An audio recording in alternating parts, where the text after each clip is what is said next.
sevgili arkadaşlar, kanalıma hoş geldiniz. Bugün sizlerle çok özel bir konuyu işleyeceğiz arkadaşlar. Çok sevgili bir dostumun evinde parkelerin gıcırdadığını söyledi ama bunu değiştirecek bir gücü ve maliyetin olmadığını söyledi. Gerçekten bunları kaldırıp yeni bir uygulama yapmak bir maliyet ister. Bunun yerine sevgili dostuma ben güzel bir uygulama yapacağım. Öyle diyeyim ben size. Gıcırdayan parkelerde, yani rabıta olan parkelerde bu gıcırtının çözümü var. Laminat parkelerde de bu sorunun çözümü var arkadaşlar. Öncelikle bu içeriğimde size rabıta parkelerinde çözümü nasıl yapacağız onu göstereceğim. Buyurun arkadaşlar.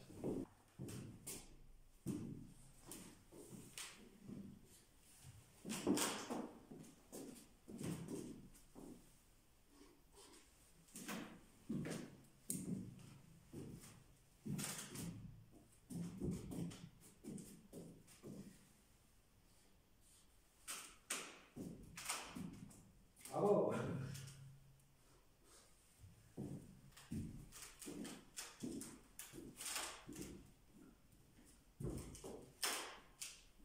Şimdi bunun tam merkezinde bulunmak önemli. Tam nerede olduğunu. Şurada. Tam buradan geliyor.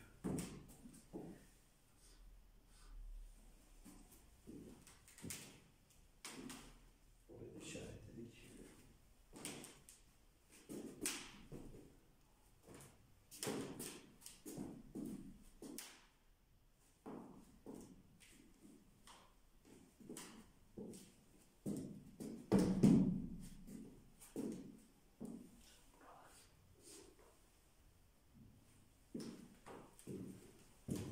Arkadaşlar uygulamaya başlayabiliriz. Önce her şeyden önce iş güvenliği.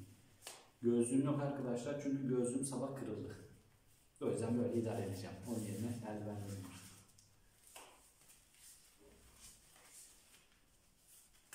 Ahşap gelmek için arkadaşlar ahşap bir matkap ucum var. Matkap uçlarını ahşap, daha doğrusu şu şekilde gösterebilirim size.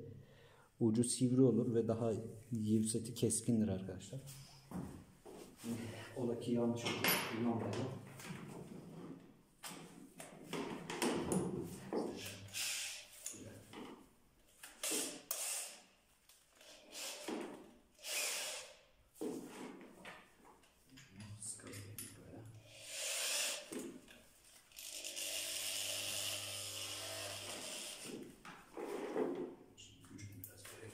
Evet arkadaşlar, ilk işaretim size en yakın olan şundan başlayacağım. Umarım altında bir dilime geçmiyordur. İnşallah boşluğa denk gelecektir.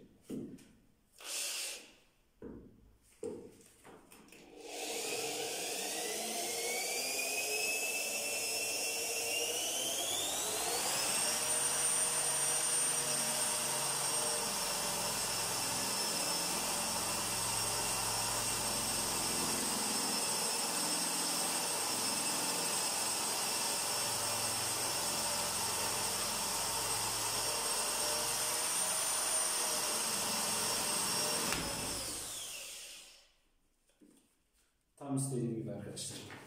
Diğer deliğime geçelim.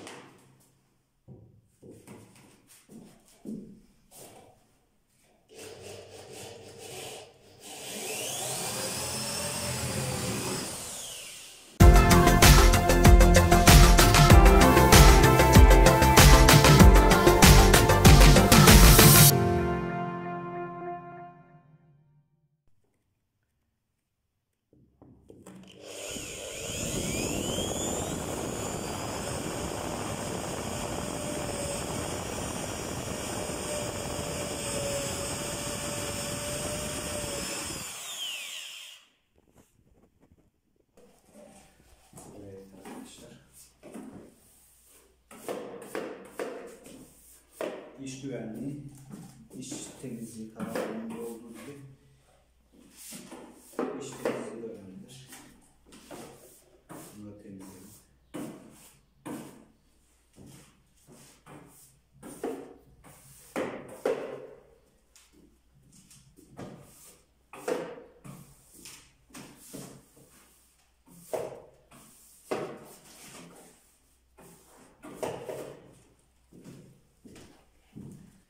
Sevgili dostlar, diğer malzemelerin bandım var ve poliüretan köpüğüm var.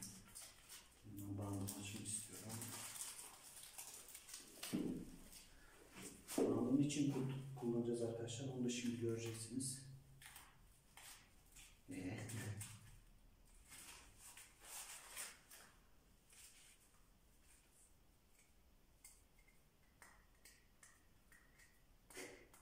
Hadi. Sonra yapmışlar.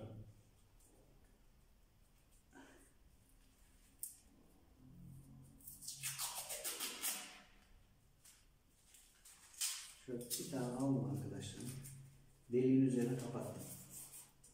Sonra deliği açtım. Ve bardak hazır orada bekletiyorum. Köpüğü bastıktan sonra köpük geri çıkmaması için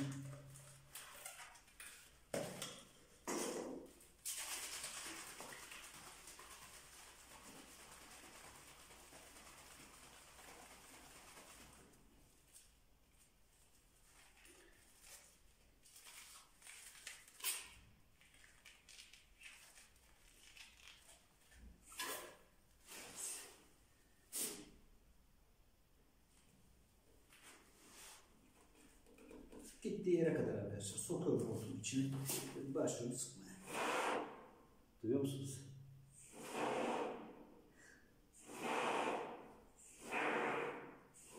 Doldu.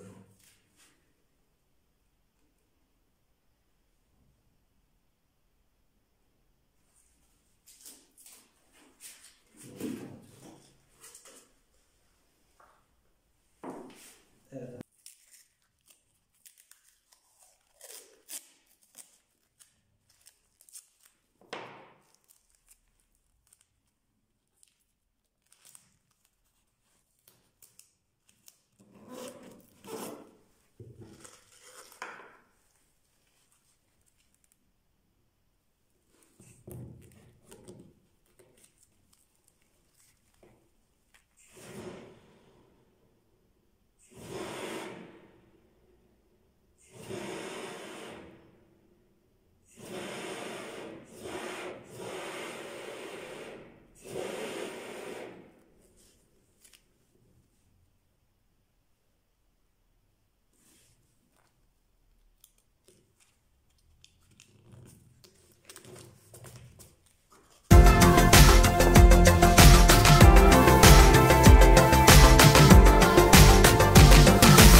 Evet arkadaşlar, uygulamam tamamlandı.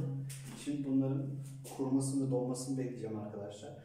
Ondan sonra temizleme ve vernik işlemine geçeceğiz. Evet sevgili dostlarım, artık bütün hepsi kurudu. Şimdi artık vernikli zımpara işlemini yapacağım. Ama ondan önce sprey vernik kullanacağım için maske kullanmamız gerekli arkadaşlar. Maskemizi takarak işleme devam ediyoruz. Bandımı açıyorum.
Ve işlem tamamdır arkadaşlar. Sevgili dostlarım, uygulama hakkı tamamen bitti. Şimdi yürüyerek bir test edeceğim. Acaba gıcırlayacak mı, gıcırdamayacak mı veyahut da ne kadar gıcırlayacak? Yani şöyle bakıyorum. Yani ilk başta yürüdüğümüz noktaları test edersek şu anda o noktalarda hiçbir gıcırtı yok. Yani gayet sağlıklı. Aslında en çok gıcırtıyı da tam olarak şu bölgeden alıyor. Yani bu bölgeye geldiğim zaman şu anda görüyorsunuz gıcırtı kesilmiş arkadaşlar. Yani sevgili arkadaşımı bu müthiş gıcırtısından kurtardığım için sevinçliyim. Böyle bir uygulamayla bu sesler kesilebiliyor. Ama daha fazla köpük kullanarak %100 de kesilebilir. Sevgili dostumu kurtardığımız için bu gıcırtıdan, o da şu anda kendisi de çok sevinçli. Kanalıma abone olmayı ve like atmayı unutmayın arkadaşlar. Tekrar görüşmek üzere, kendinize iyi bakın.